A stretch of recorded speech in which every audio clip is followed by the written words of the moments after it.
Nama saya Usman Bukhori dari Agroteknologi kelas E NPM 200. Pada kesempatan kali ini saya akan sedikit menjelaskan atau mereview materi mengenai mata kuliah Kesehatan Tanaman pada materi 8 hingga materi ke-12. Yang pertama adalah materi 8 dengan tema karakteristik tanah masam. Tanah masam adalah salah satu permasalahan yang ada pada tanah karena menentukan mudah atau tidaknya unsur hara diserap oleh tanaman, menunjukkan keberadaan unsur-unsur yang bersifat racun bagi tanaman, dan menentukan perkembangan mikroorganisme dalam tanah. Nah, karakteristik tanah masam adalah yang pertama adalah tanah ber-pH kurang dari 6,5. Yang kedua adalah kapasitas penyangga basa sangat besar. Yang ketiga, daya simpan air sangat tinggi. Yang keempat, daya serap air tinggi. Yang kelima adalah ada keracunan unsur Al, Mn, dan Fe pada tanaman. Kandungan N, Pk, Ca, Mo, dan Mg sangat rendah, meningkatkan unsur N dan kegiatan mikroba menurun. Yang kedelapan adalah magnesium dan kapur dalam kondisi rendah. Yang kesembilan adalah dapat disertai kekurangan unsur hara Cu dan S. Lalu penyebab tanah masam. Ada beberapa penyebab atau faktor yang menyebabkan tanah menjadi masam. Yang pertama adalah tanah gambut. Yang kedua adalah kelebihan unsur Al, Fe, dan Cu.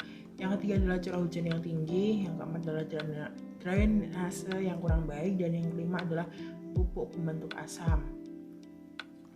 Selanjutnya materi yang ke-9 dengan tema karakteristik tanah salin. Nah, salinitas yang tinggi menyebabkan pertumbuhan tanaman terhambat karena turunnya tekanan osmotik, sehingga menyulitkan pengambilan unsur hara oleh akar. Nah, di samping itu terdapat efek tidak langsung dari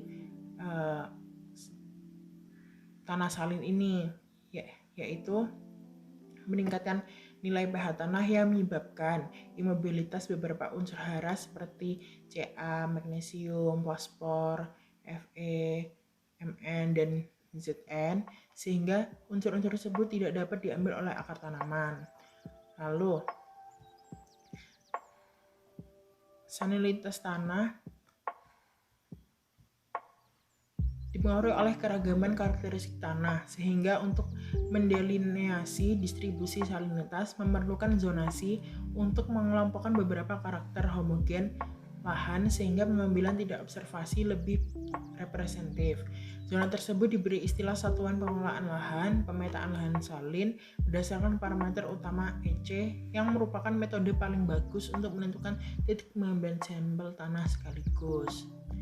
Lalu, pendayagunaan lahan salin biasa dilakukan dengan mengendalikan konsentrasi Na dalam tanah serendah mungkin agar tidak mencapai konsentrasi jenuh dan dapat ditumbuhi tanaman. Nah, pengendaliannya dilakukan dengan pencucian berkala oleh air hujan atau air irigasi lahan yang ditanami dengan varietas toleran terhadap salinitas yang umumnya diperoleh dari pemuliaan tanaman. Lalu materi yang ke-10 dengan tema karakteristik lahan kering. Nah, lahan kering adalah hamparan lahan yang tidak pernah digenangi air atau tergenang air pada sebagian besar waktu dalam setahun. Lahan kering atau lahan suboptimal ini dapat digolongkan menjadi lahan kering masam dan lahan kering iklim kering. Nah, luas lahan kering masam di Indonesia sekitar 108,8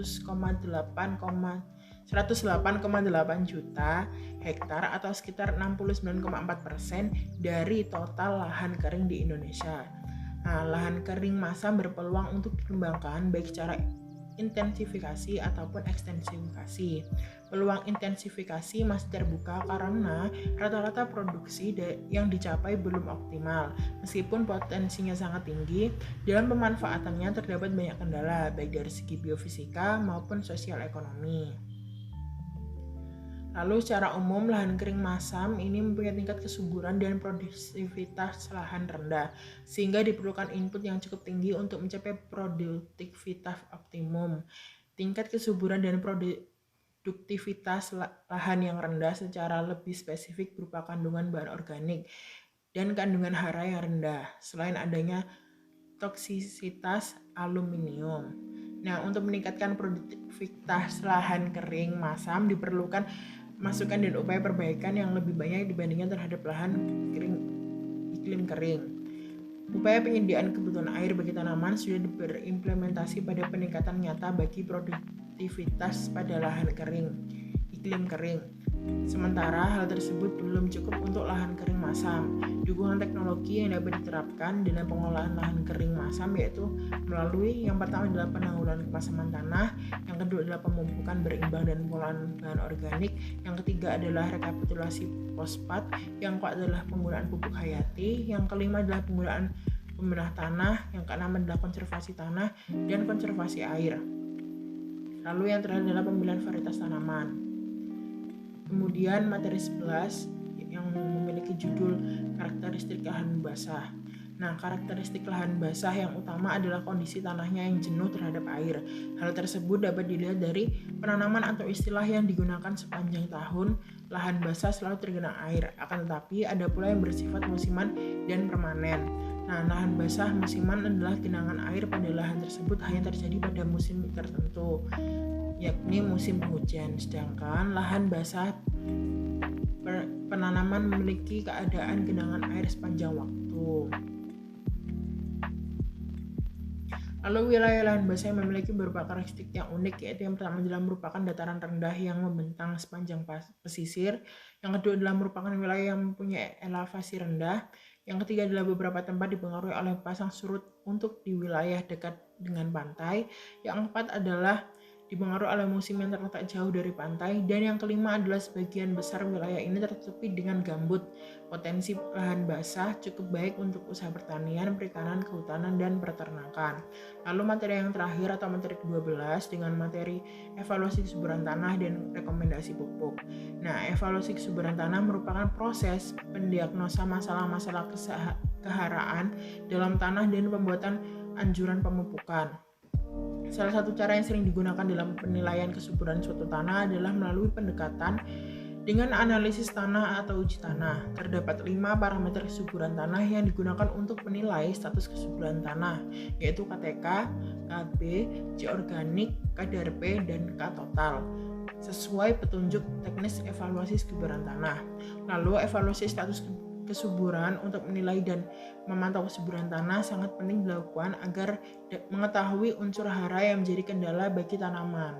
Nah, penilaian evaluasi status kesuburan tanah dapat dilakukan melalui pendekatan uji tanah, di mana penilaian dengan menggunakan metode ini relatif lebih akurat dan cepat.